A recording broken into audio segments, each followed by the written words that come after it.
Hi, Todd. Welcome to the show. Thanks for coming on. Hi, James. Happy to be here. Thanks for having me. So, you've had an impressive journey through some of tech's most dynamic companies, Facebook, Snapchat, Docker. What inspired you to step away from, those established tech giants to found Opnbook? James, I think, I have certainly the entrepreneurial spirit is alive and well within me. And certainly being around those rapid growth environments over the years, I got to work on several M&As with some of those brands as well. And I was just bit by that entrepreneurial bug. I've kind of always had it, but seeing those insights into how to build a company was something that I really wanted to exercise myself with my co-founders. I've got some amazing co-founders. We've been able to build an incredible team, and I just really enjoy every ounce of leading companies through those really challenging times and through those growth stages. So wanted to flex on that and have some fun with it. So that's why I did it. Yeah, and how's the progression so far? Because it open books it's about a year for it's about a year since starting. Is that right? Correct, correct. So it's been about we started a little under a year. So I had left my executive position with Docker in May of last year, 2024, and then we founded. We had done some back end, some legwork, and some analysis on the market for a few months, and then we decided to found the company in July of 2024. So that's when we had founded it. So yeah, yeah. And what's been some based on your experience from big companies and then setting up and starting up from fresh, like what's been some unexpected challenges that you haven't faced before? Oh, I think that it's my first time, honestly. It's my first time ever raising funding for a company. There was a bit of a learning curve there for that. I'm sure that people could learn a lot of what not to do or how not to handle those conversations from some of my earlier ones. So maybe if I'm feeling brave one day, I get some approval from some of the folks I was speaking with, maybe we could share some of those videos someday. I would. It wasn't really well done, but I do think that it's a bit of a rite of passage that every founder really has to go through if they do have to raise money, if they're not bootstrapping. And certainly, I was shocked as to all of the ins and outs of that. And like I said, I've been in rapid growth realm for a while. I've worked with several startups through the M&A process. I didn't have a respect for what everybody had gone through to actually to raise money, and there's so much to learn there, and you really have to jump in with both feet and do it yourself before you're actually going to learn it.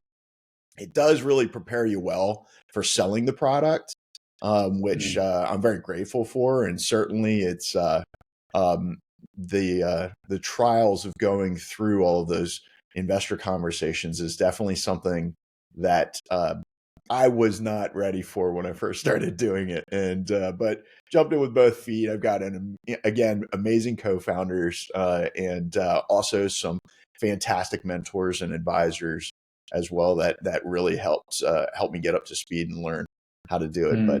But yeah, that's probably the biggest shocker for me. Mm. The balance of it, rapid growth environments. Was at Facebook from roughly 1,200 personnel to about 16,000 personnel, and again over at Snapchat from about 500 personnel up to 5,000 personnel. So the rapid growth pieces and figuring it all out as you go. Building the plane while it's falling out of the sky is definitely something I'm used to. But it was the investor conversations was really new for me. Mm. What are some of the biggest sort of lessons in your entrepreneurial growth that from those conversations, from those experiences? Yeah. So there's a few pieces to that. I think that the ability to they're as you're talking to these investors, they're thinking in their minds, it's what I originally thought was it's all about this great product that you have, and it's about helping them understand what that great product is, and the reality is it's less so of the product and more of can the people sitting in front of me as an investor, can the people sitting in front of me actually execute on this? Yeah, is there a market? Is there a market fit, product market fit, founder market fit, right? But then can these individuals actually execute? And that's something that that was not something I had really thought to convey in earlier conversations. And it took a while before I caught up to that as well, and also took some straight feedback. A lot of people, just to be nice, will smile. They'll tell you that they're very impressed, and people really do lean into being kind in these conversations. It's, however, with all of that kind feedback or that kind interface, you're not really getting the feedback that you need to really get Mm, better. And I'd say that just for anybody else starting out, driving for the root of what they're thinking, the root of what they feel about you, and if you can encourage those folks that you're talking to give you real transparent feedback, you're going to move with real velocity in your raise and the funding rounds. And you're going to learn a lot more about just the market, yourself, and just selling your product in general, going through that. But you can't, it's important to not just let them grin and talk through their teeth as you go through those. You really have to check in. You have to ask up front. Give them 1 minute of your pitch or 2 minutes of your pitch, and then check in.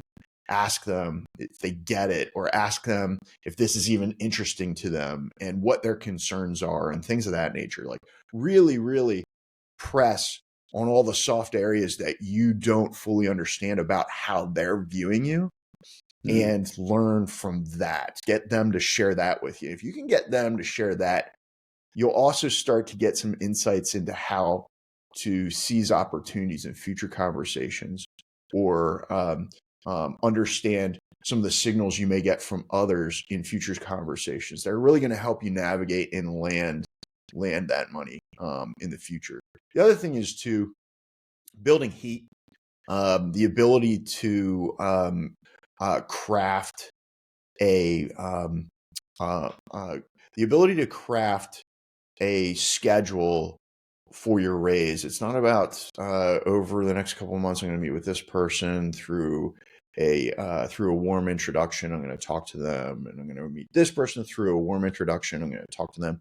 It's about actually building some velocity, building some inertia for the excitement of your raise, and let them know that future month that you're going to be doing your raise, and start potentially like 3 to 6 months earlier, and just provide everybody, get in contact with them, and then provide them warm updates, all the way on through nursing that relationship on up, and letting them know about all the cool things that are going on with your company, and the things that you're doing, the things that you're solving, and the excitement that you're having, the little gains of, hey, we got an advisor here, or we got a new personnel over there, and we're this whole thing is building, and let them know about that excitement. And then when you hit that final month that you've scheduled for, book yourself out 5 to 6 pitches a day, maybe even if you can do it 8 to 9 a day, you're really going to you'll be feeling it after that.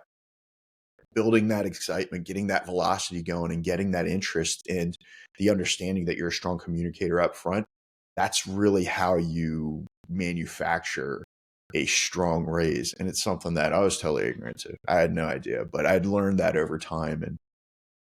And we had a bit of a stutter step because our company evolved over time. Our product has evolved. We've actually got a new product now, and lucky for us that starter step, we had that learning on our first product as we tried to take that to raise funds on, and then we lucked out, and we had a second wind at our sails, and a new product, and we were able to take the learnings from the first portion of our raise and adapt the second portion of our raise to really create all of that. But lots of learning, and there's no one really out there. You can talk to a lot of people, but there's no one out there that's really going to give you the full roadmap on how to do it. So it's a lot of learning, but make certain you're double clicking on those conversations, getting to the root of what they're thinking. Yeah, that's a really, really fascinating insights there, and it is like you say. I mean, because my background's marketing and sales, kind of a lot of what you're saying is you can, this marketing campaigns, sales, like revealing the objections, but actually applying it to going out there and raising, like, yeah, there's, I don't know, I haven't actually done the work to say this is true or not, but it doesn't seem to me like there's a lot of information out there, like you said, that will just give you that roadmap. So yeah, very interesting. Yeah, so you mentioned during our previous conversation that OpenBook focuses on two key areas. So measuring the ROI of AI investments, optimizing the infrastructure layer of AI workloads. What fundamental problem did you see in the market that others were missing? Sure. So there's two chapters to OpenBook, and you just outlined them in the two different products. So the one is being the business intelligence for the ROI of AI in a business environment.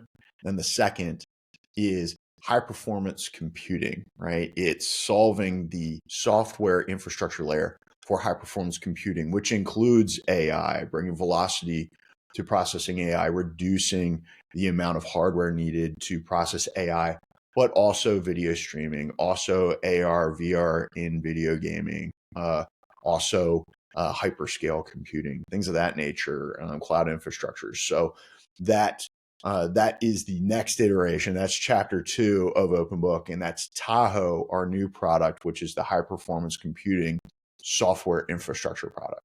But getting back to where we started, it's really an interesting story. We originally started OpenBook to build that BI tooling for AI and understanding the return on investment for AI across a business.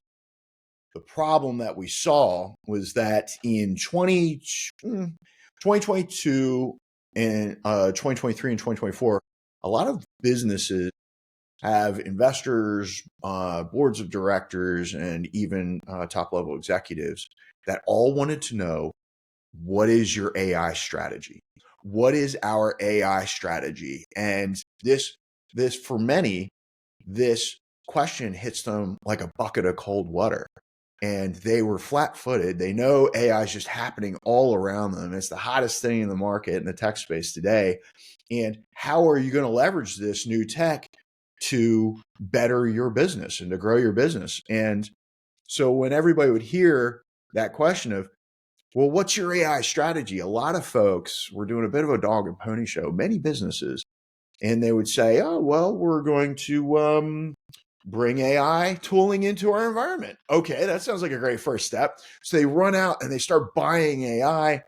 Plenty of platforms out there for different applications had some AI upgrades and AI features you could buy.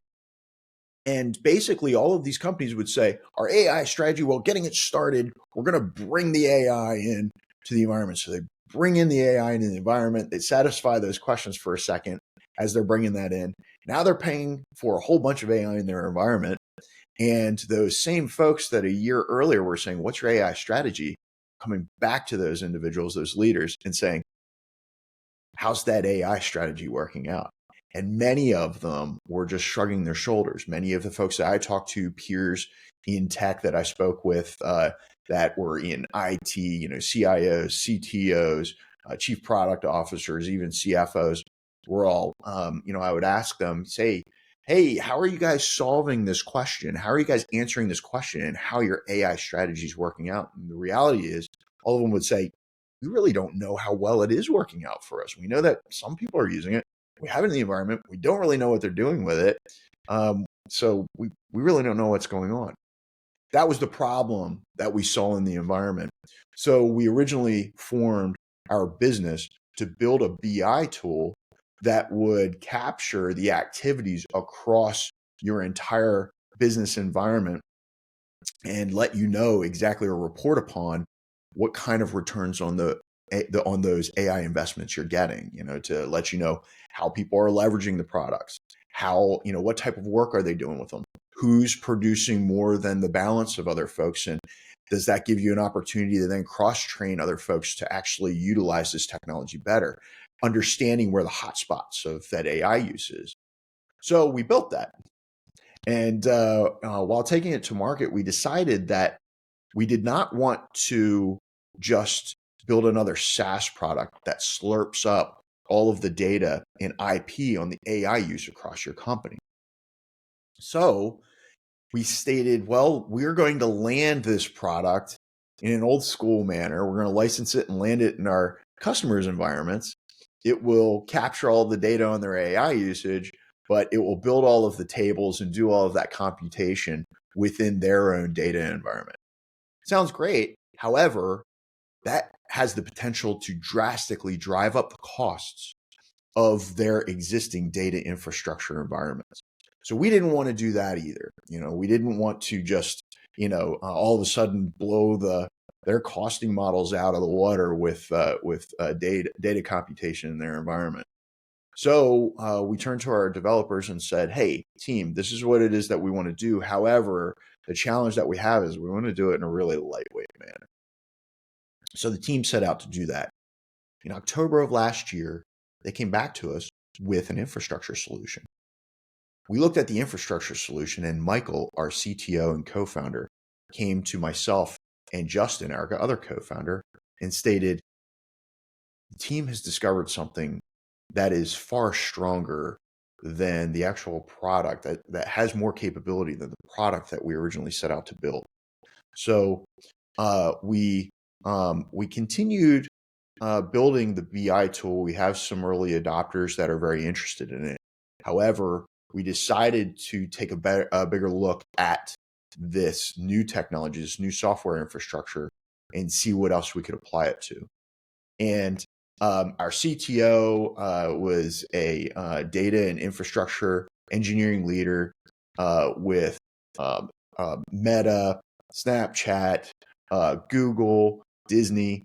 Has a really good understanding for this space, this high performance compute space, and very large data centers, hyperscale data centers, as a matter of fact. And what we ended up understanding is that what our team had built is a brand new infrastructure software layer that we lovingly call Tahoe, which is the trusted, automated, hybrid operations system, TAHO. And what we do with that is we will enter a customer space. We replace their current software infrastructure layer that basically transports all of the compute workloads of their product into their data center environment and back out again, whether it be their own on-prem environment, whether they're leasing space from some of the hyperscalers in a cloud infrastructure mechanism. Doesn't matter what it is, any data environment, any hardware, any languages that you're using, we can provide that new infrastructure software solution. The really cool thing is that at the very least, it doubles the productivity of your existing hardware. We have capabilities of exceeding that to a great degree. And the coolest thing is that we get exponential returns in productivity at scale. So it's something that we're really excited about. The problem statement there is basically that, hey, AI, high performance computing, and cloud infrastructure is eating up all of the hardware it can get its hands on. We certainly see that in some of the major GPU manufacturers and their valuations today, and the fact that some of them have a $6 billion backlog in orders today. There's a huge hunger out there for hardware. However, we can actually, just by replacing that infrastructure layer that everybody already has with their existing hardware, we can get far more performance out of their existing hardware environments, out of their existing cloud infrastructure environments that they have today. So it's really exciting. That's the problem statement on chapter 2 and our new product Tahoe. So we're extremely excited about it, and that's where we are.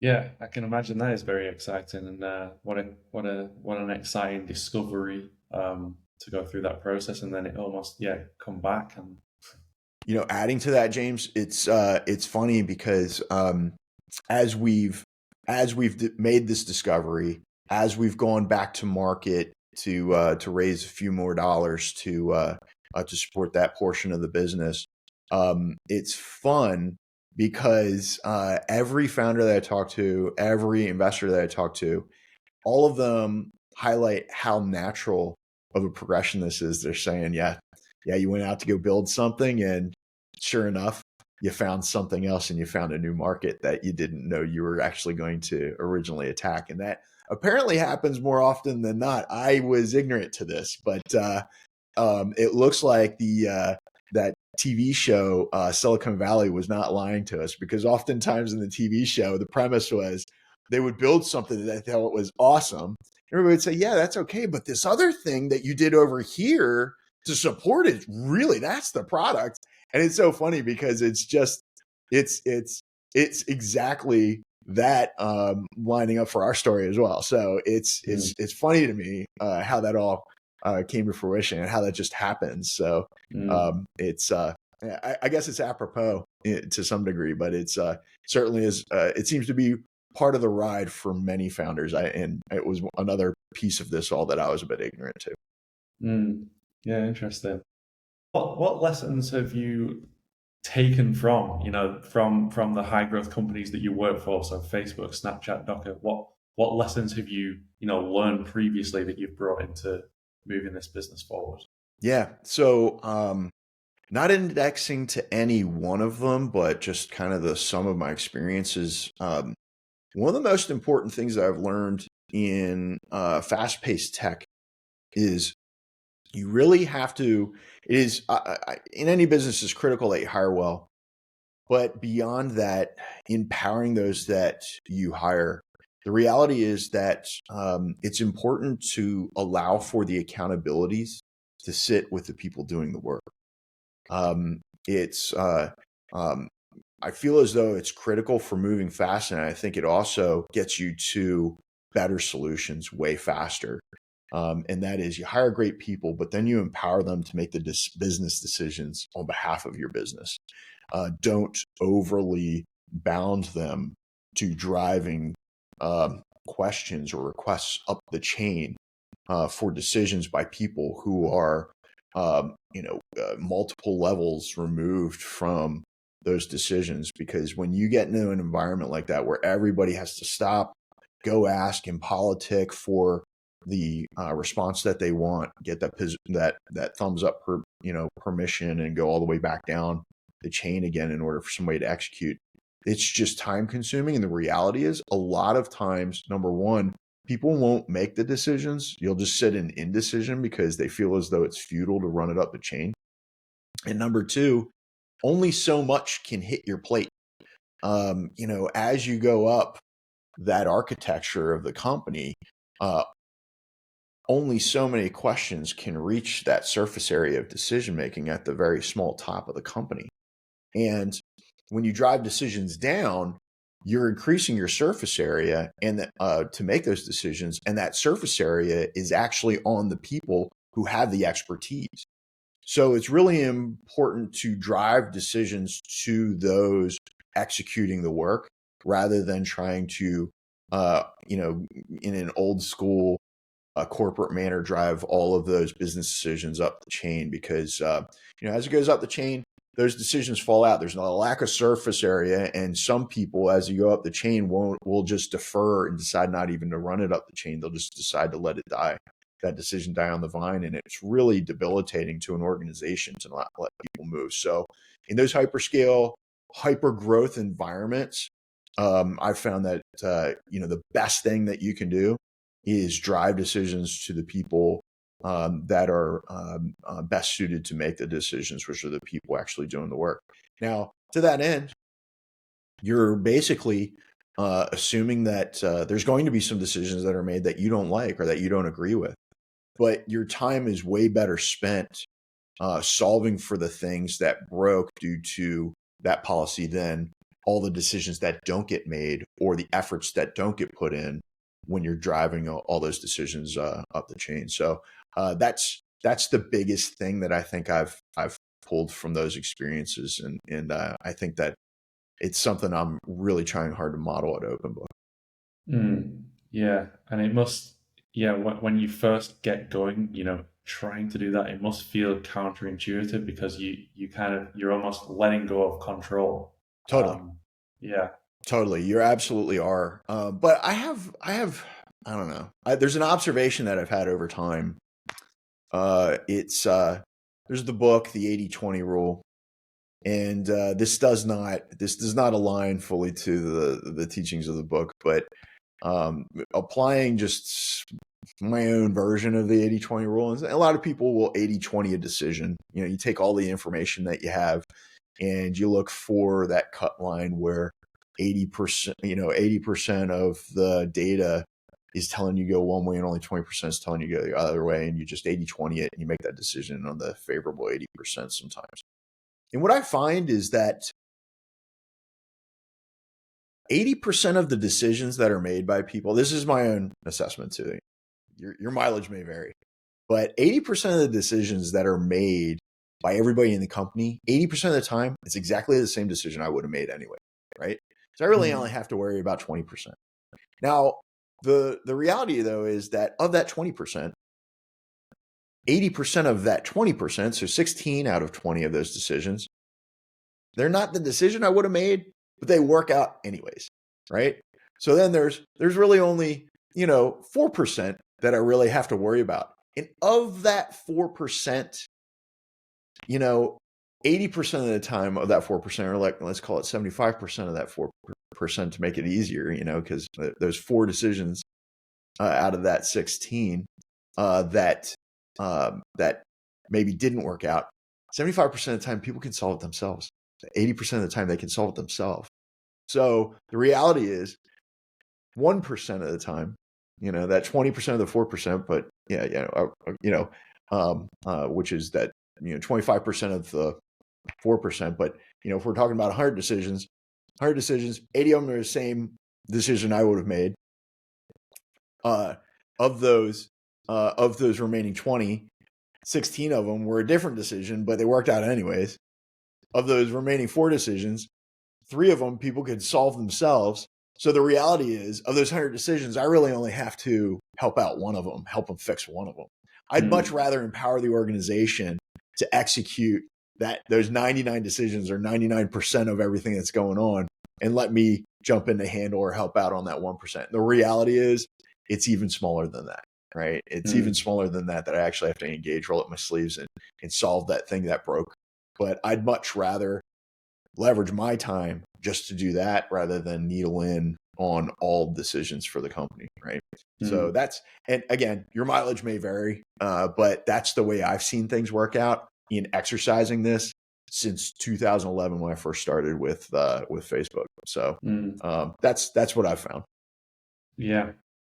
Yeah, I mean, 80-20 it is an incredible principle, and when you start to analyze data and look at 80-20, yeah, it does exist everywhere, and it's a phenomenon, and then it does start to get fun, like you said, because it's fractal, so it's like you said, 80-20 of the decisions, and then even the ones that you wouldn't have made but work out anyway, so that, yeah, you're just really going down like on a fractal basis.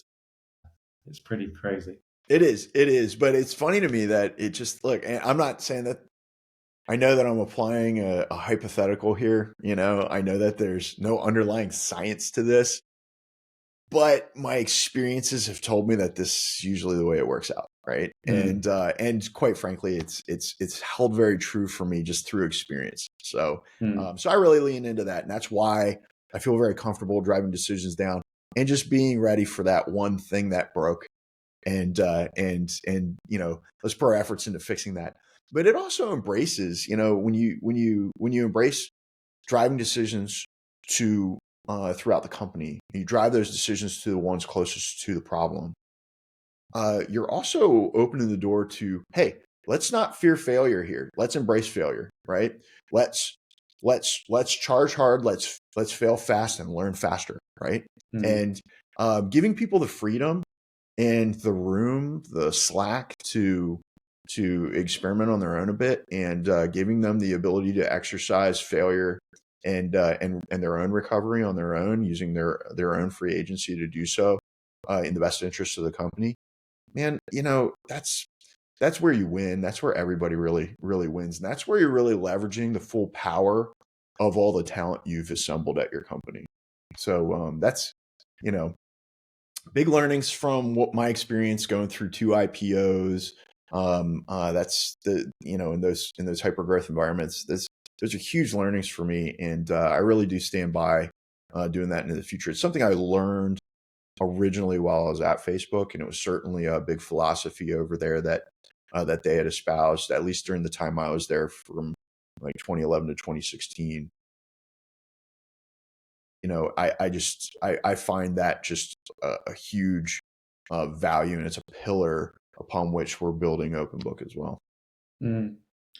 Yeah, interesting. You mentioned philosophy there because I think I've read you emphasize Stoicism as a philosophy in entrepreneurship, and um, how does that philosophy help you navigate the inevitable challenges of building a company in the AI space? Can you restate that real quick? What's that question again? What's the key topic that you're indexing to? Yeah, so you kind of you I think I read that you emphasize Stoicism in entrepreneurship. And so how does that philosophy, what do you take there? Because you kind of mentioned philosophy at Facebook. So I was just bringing in your philosophy of Stoicism. How do you bring that into building your company? Well, I want to make certain that I'm leveraging the term correctly here. So, when you say stoicism, are you referencing like a stoic mentality? For sure. Yeah. Okay. Yeah. So here's the thing: is that and it dovetails with the same philosophy we just spoke about, right? And there's uh, I believe that a lot of people under pressure oftentimes react in those reactions are fueled by emotion, and there's a certain amount of there's a certain amount of aplomb, like coolness under pressure, that you really have to index to as a founder, as a leader in hyperscale growth. And I've seen it done really well by some people, and I'm always attempting to emulate it. I'm not going to say that I'm always successful at it, but the reality is that panic is always driven from an emotion first mindset, and it spreads like wildfire throughout an organization. The additional thing is that you can't truly empower others unless you show them faith and you're steadfast in your belief, and they feel that belief in their capabilities. So stoicism is extremely important in that, because yeah, I think stoicism has its place in deal making. I think that it has its place in handling business relationships external to the company. But I think it's extremely important to show people a steadfast belief in their capabilities always, regardless of how big the fire is, regardless of how big of a challenge a problem is. Showcasing to them just trust, faith, and admiration for their capabilities is really rooted in a stoicism, because you have to go flat when others have ebbs and flows of emotion. You've got to go flat, and the more you feel your own emotions bubble up, the self-control to go flat is extremely important so that you can provide everybody that calming, that calming emotional stability that everybody needs in the wild rapids that they encounter throughout their employment in a hypergrowth environment. Because, hey, the reality is that everybody's being asked to do in a hypergrowth environment, everybody's being asked to do something that is at the very limits of or beyond their own capabilities. Everybody's trying to start to find out what they're made of.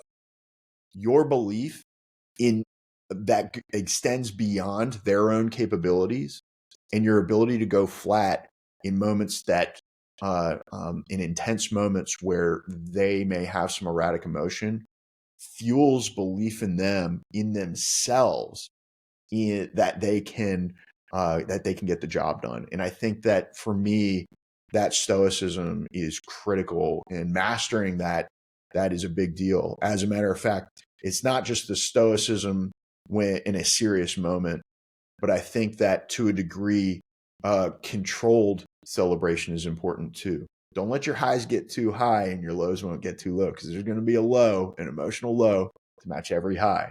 So trying to keep yourself extremely even keeled and really close to that unity measurement that lands right between the high highs and the low lows. You just want to operate in increments from there. And yeah, I think it helps center the team. I really think it helps people to believe in themselves. I also think that when something does go really bad, they are more apt to approach you because they know how you've handled other really intense moments or other bigger challenges. They're more apt to bring big challenges to bring your awareness to big challenges, which, hey, you only have so much surface area, and you depend on all the people you put this trust in to place your attention in the right places, right? So, and if they're afraid of a reaction, if they're afraid of causing you greater concern, or if they've seen you float outside of it, they're going to be apprehensive about bringing those things to you. So, always being the stoic, gives them somebody that they can depend upon, and that they can be predictive of how you're going to handle things. They know that injecting you into a situation is going to solve it, not intensify it. Right. So anyways, those are my feelings there. Yeah. No, that's true leadership. Everything you just said is just that's how to be a leader, how to lead. An interesting term, interesting language when you said go flat. Like how does that look? Like what happens there? Is it just the self-talk that you are, embracing a moment and then talking yourself through the challenge rather than it being, because obviously you're still experiencing emotions, but you just almost meditatively I got observing the you. emotions. Yeah. So it may be an unhealthy thing. it may be the result of unhealthy life choices or practices. Taking all those emotions and not dealing with them, just burying them deep down inside. But I think there's value at the very least in a business environment. And I say go flat because just I have just this vision of maybe like a heart rate monitor, right? And the intensity of those pulses, and the not only the intensity of those pulses, but also the frequency of those pulses, right? And I think about that. Maybe it's even maybe some readings on brain waves and brain activity and things like that. But I think of going flat as wanting to have a nice, calm, rhythmic timing to how you approach situations, and also not an erratic or overly exerted intensity in those moments. And I call it just going flat, because I just kind of see it that way. I'm a visual person. That's the way I think about it. And as a matter of fact, I took that term from somebody else that I hold in very high regard, a director of IT operations that I reported into when I was at Facebook, and he called it going flat. It was something I observed him doing really well in very intense situations, and it's something that I certainly picked up and have tried to carry forward the best I can. Mm. No, I understand the language now, like going flat and visualizing the heart rate monitor and just yeah, just more going more rhythmic and for sure makes sense. Yeah, there's plenty of time to freak out in private and and cry or get excited. There's plenty of time after the moment has passed, but Mm. in the moment, it's important to go flat so you can remain calculated, keep a field marshal's view of everything that's going on, and keep everybody on task with what they're doing, so that they can be focused and channel a lot of the nervous energy they have into productive output, right? Mm. Yeah. As AI, as AI advances, it becomes more compute intensive, energy hungry. How do you see the infrastructure landscape evolving over the next, few years, 3 to 5 years? Well, we've kind of bet the farm on it, to be honest with Mm. you. In identifying the problem that AI is helping to fuel, which is the hardware problem, the energy problem, the water cooling and resources problem, that is now being dealt with by everyone in a predictive manner. Everybody's forecasting what are our power needs going to be, what are our processing needs going to be, and they are leaning into hardware to get all of that stuff done, right? And what we're doing is we're taking that same read, we're understanding, taking everybody at their word for what it is that their needs are going to be in the AI realm, in the AI age, for computing, for processing capabilities, and to even fuel next generation AI, and the amount of computing that's going to take. The reality is we have not seen anything yet with Mm. what's coming down the pipe from that product perspective. So, um, the real thing that everybody's dealing with is, sourcing power is a real problem. Sourcing power is a real problem because if you take a real good look into the nuts and bolts of power, and you actually start looking at power generators, there's a 90-month wait for power generators today. So if you want to build a power plant, you've got to wait 90 months with the capabilities of building power generators today. That's how big that backlog is. That's a Mm. serious problem. Another problem is, how do you cool all of these facilities? How do you cool these hyperscale mega facilities, these 300 megawatt facilities, right? And the reality is that it takes ingenuity to do it. There's a lot of smart solutions out there today, and some of them are more sustainable than others. However, if you're not building these consistently in really cool climates where you can leverage external temperatures, outdoors temperatures, to actually help you cool, a lot of them are turning to water and leveraging water resources. In many areas, that's a scarce resource, right? So there's that huge challenge. And like I alluded to earlier, there's a backlog today in just being able to build the latest in GPU hardware, the latest in ASIC and TPU hardware. So that hyperscale capability for compute, there's resource constraints all the way across the boards, and those resource constraints are going to continue into the future. And the cool thing about the product that we have and the timing that we're providing it is that we provide Tahoe this software infrastructure layer that, at the very least, doubles the capabilities of existing hardware.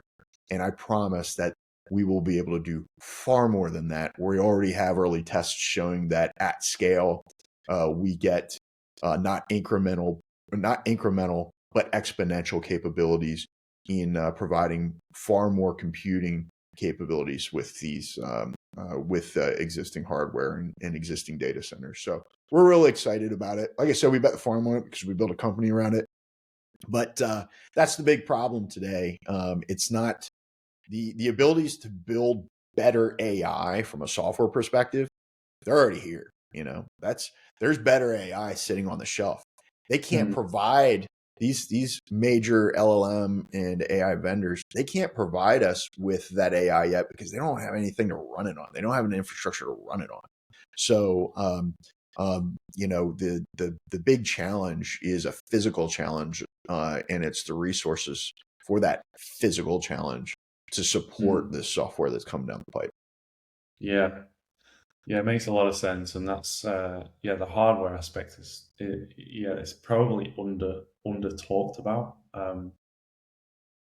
You're offering limited early access to Tahoe, right? Has that been the case? Yes, we are. We do offer early access. We have an early access program that's live right now. We've got some great partners that are getting lined up at the moment, but we're always we have our we have our ears open for anybody that's interested. And is it okay if I just share how to get in touch with us if people are For sure. interested? Yeah. Great, great. So if you're interested, you can find us online at openbook.com. That's OPNBOOK.com. You can also reach us by you can email me directly at founders@openbook.com. And we'd love to hear from anybody and everybody that's interested in exploring this tech with us. And we have some great programs for early adopters that guarantee efficiencies into the future. So, because you'll be able to help us out with continuing to design and develop our own products. So there's definitely some mutual gains to be had there in a partnerships. So we're thrilled to hear from anybody and everybody about any question that they have, and love exploring these opportunities with all the great technology partners that are out there. So. Yeah, well, that was great, Todd. I really appreciate this conversation and your insights, and I'll be watching the growth of Tahoe and OpenBook with great enthusiasm.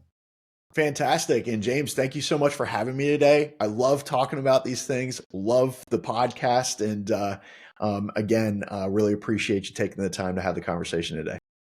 Thanks, Todd.